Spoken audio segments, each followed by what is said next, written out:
In the campaign session, when each candidate was given the opportunity to outline their vision and mission, right after Lortel finished her speech, the voices of her supporters then thundered to fill the place. Seeing that, the ELT store employees who were there wondered, what was the point of having 4 candidates if the next student council president had already been decided? They felt that this election was really one-sided. The next student council president was, the students who were there both exclaimed and repeatedly called Lortel's name. After hearing her speech, the students could feel the sincerity in her. After all, she already had a sense of leadership while running the ELT store, so they were sure she could definitely be a great student council president too. Seeing the enthusiasm of her supporters, Lortel then smiled and raised her hand to greet them all. Seeing that, Liena then turned to the male employee beside her and asked, if she really succeeded in becoming student council president, what would happen? The male employee replied, if she succeeded, then in this Sylvania Academy,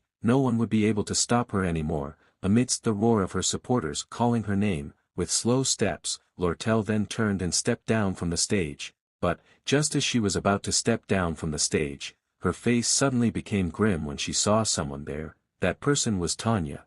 Lortel then asked her, have you taken good care of your nails? Tanya, hearing that, with a heart filled with fear, Tanya then immediately hid her hands behind her back. As Lortel slowly stepped down from the stage and walked past her, she asked, what's wrong? You look very nervous. Hearing that, with a trembling voice, Tanya was about to answer, but, she then calmed herself down first. With a determined look, Tanya then slowly climbed the stage and told her that it was not her who killed her brother. Hearing that, Lortel then turned to her with a grin on her face. When Tanya finally got on the stage, the gazes of all the students in the academy then equally focused on her. This was really a big challenge for her at this time. Tanya then exhaled slowly to calm down, and began her speech. Hello, I am running in this student council election. I am Tanya Rothtaylor. But, only silence greeted Tanya after her introduction.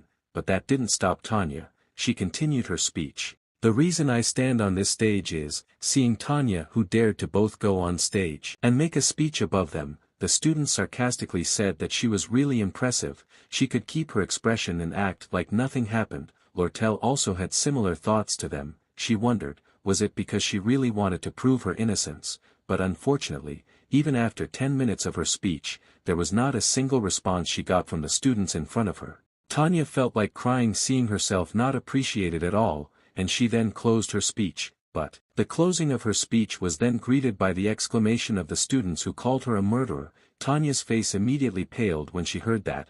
Not only that, the students then threw her with whatever was in their grasp as if they did not accept her existence. With a voice that thundered like the fall of the sky, they told her to explain the conspiracy related to her murder accusation. They heard that this was related to the internal dispute of the Rothtaylor family. They asked her if she still denied it. The information was clearly displayed in the student newspaper, but she did not say a word of rebuttal to refute the conspiracy, even though she was now being pelted by the students. But Tanya still tried to close her speech completely and thanked them for their time. But, as she was about to turn around and walk away, her foot suddenly stepped on a bottle that they threw, which made her slip and fall to the floor. It immediately made them laugh out loud. They seemed to laugh at the bad luck she was experiencing, and in Tanya's ears, their laughter was like demons laughing at her after successfully dragging her to hell. Tanya couldn't stem her tears anymore when facing this. Honestly, she knew this was a rash move. She doubted herself, was setting foot on the stage in this situation, a stupid decision.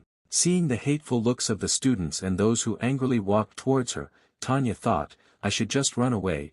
But Tanya knew that it was not the right thought for her current situation, because even now she still had to find a way to escape. As the approaching students were about to attack her and Tanya who could only try to protect herself, a violent energy fluctuation suddenly appeared where she was. The energy fluctuation was so strong that the students who were nearby were immediately thrown back. They were certainly shocked and confused by the sudden change. Facing that, as Tanya slowly opened her eyes, she then saw something surprising in front of her. A giant white wolf with a man riding on it then appeared in her view. The giant white wolf was enveloped by a whirlwind that acted like it was protecting them. Seeing that, Tanya then remembered a memory that was buried deep in her head. The memories had faded and worn out, memories that she could no longer distinguish whether it was a dream or not. At that moment she almost gave up on remembering it, there are moments when memories that have faded suddenly become clear like a lie, and once you remember it, whoever remembers that moment, can never forget it again.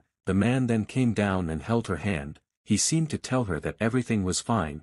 Tanya shed tears and did not know what to say when she saw the man's face. With a serious face, Ed realized that he had a lot to explain to her. But, he invited her to first deal with this situation. A few days before Ed appeared on stage, when his sparring session with Zix was still ongoing, and just when he managed to summon Marilda, when Ed saw Marilda in the form of a beautiful woman, Ed was really confused and surprised. Realizing his confusion, Marilda then explained it to him. The mana efficiency is much better, right? Of course. There are all sorts of limitations, but this much is fine. Marilda realized why Ed had summoned her. So, she then casually cast Updraft and threw it at Zix. It was a magic that could lift everything in the coverage area into the air and takes away their freedom of movement, but Ed's expression showed no sign of pleasure at all. He felt something was wrong. Let's assume that Zix's growth reaches its limit at this point in the scenario. Right now, even the mana he borrowed isn't at an overwhelming level,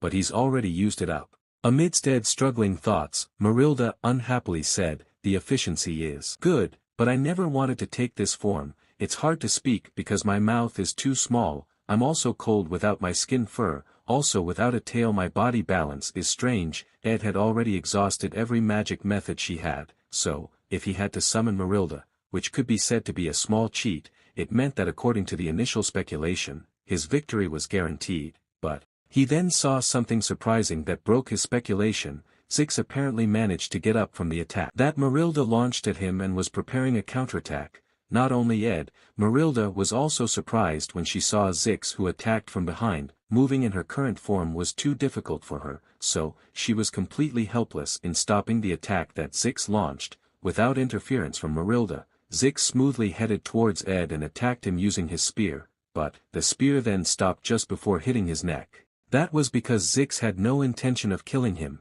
Besides that, Marilda also managed to stop Zix's body from moving further. Seeing that, Ed was not denial and immediately admitted defeat. Hearing that, Zix realized that their sparring was officially over. He then removed the spear of Flora. Zix said that he had learned a valuable lesson. He did not expect him to have trained to grow this strong in just a year. Ed knew that Zix had grown strong beyond what had been determined in the original scenario. He realized his calculations were wrong, but that fact only made him even more confused. While Marilda herself was now annoyed with her helplessness earlier, seeing Zix, who was tiredly resting his body, Ed then said to him that he had also grown stronger. Hearing that, Zix said, "That's because I will definitely continue to train." But when I saw that Senior could grow stronger just from living everyday life, Ed just silently listened to that.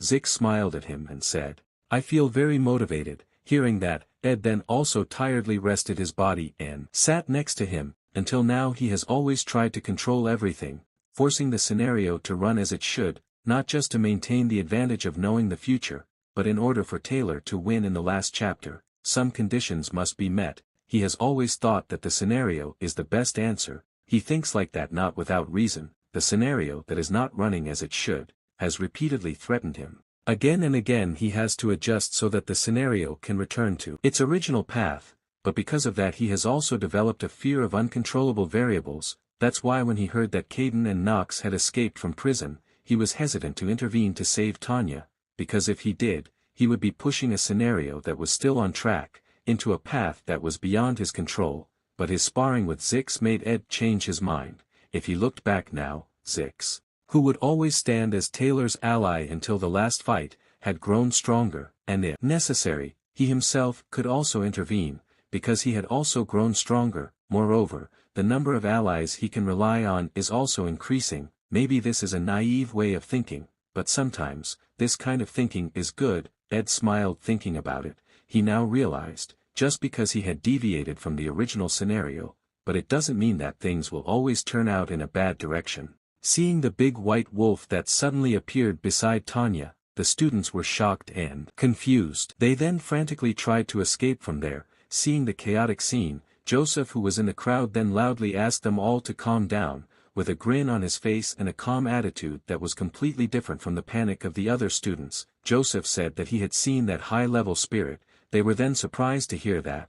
after the students regained their composure, they then also remembered something.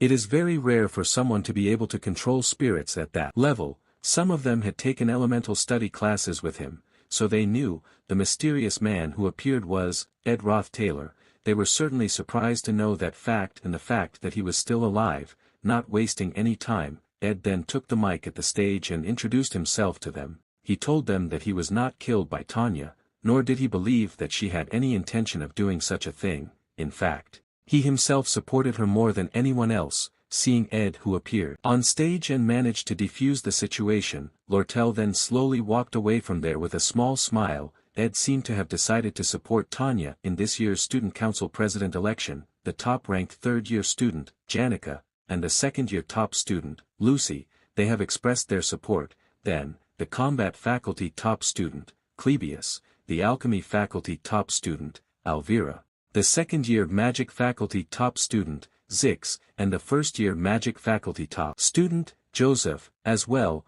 the overall first-year top student, Wade. Convincing them all to support Tanya would not be difficult. After that, Ed then begged the students to let Tanya do her speech once again properly. Tanya could not stem her tears when facing that, Ed said as her family, he would always support her, beyond all the calculations he had done. Now, Ed could finally feel relief. After the incident, Ed was then called to the lecturer building. On his way to the principal Abel room, the vice principal then reflected back on the results of their investigation on Ed. Vice principal then asked him to confirm it again. So, you were stabbed by a dagger inscribed with the inscription of deadly venom, but managed to survive by using Delheim's hourglass, then drifted into a cave under the cliff, which you were finally found and rescued by Janica Faylover. Immediately after that, the first thing you do is rush to the stage where Tanya Roth Taylor is giving a speech to protect her. Ed confirmed it. The eye bags on his eyelids were clearly visible at this time. He seemed to be very exhausted. Realizing that, the vice principal said that the investigation was almost finished. He promised that this was the last step. Even so, Ed's face did not show any signs of pleasure. He had stopped counting after the number of investigations reached double digits. He was really fed up. Even though the vice principal said that this was the last time, but Ed had lost faith and didn't believe his words anymore. But, just as the door of the room in front of him opened, he was then surprised, which made his eyes widen. In the room, there was a middle-aged man with authority surrounding him. The middle-aged man was Principal Abel. With a stern face, Principal Abel then called him and invited him to enter.